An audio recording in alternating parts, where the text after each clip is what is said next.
Wai ina su zaku ne wai tun ɗazu na tura mutane yanzu ba su dawo bane wai. Baba ni ma shiru nake ji tun ɗazu. Hayya dai wallahi ko ga ayyun nan sun sha ba.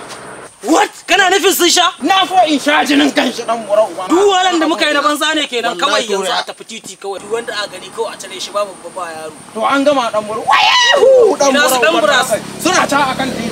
Wani tsoho ne ba wani tausayi. Ina bukatar wannan kai maza. Ina bukatar ku tafi kawai. Dan mura wannan kai.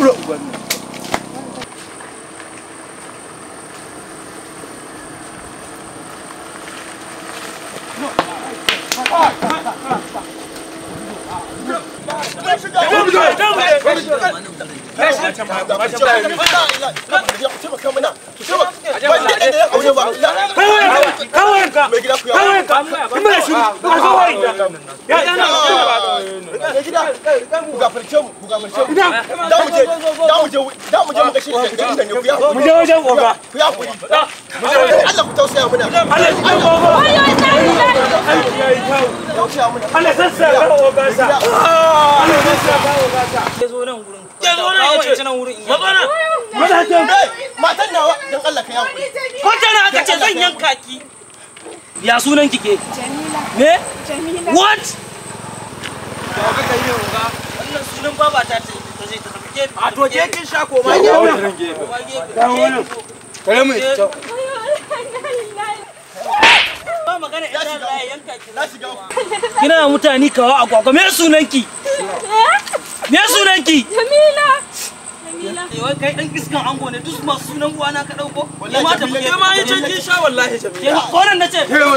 Ka buge ta mata. Me sunanki ke? Sunana Jamila. Wai dan uwar ko ba sa'a ne wai. Ke ma ta buge mana ta. Dan iskan ango yake. Wayyo Allah da. Wayyo Allah.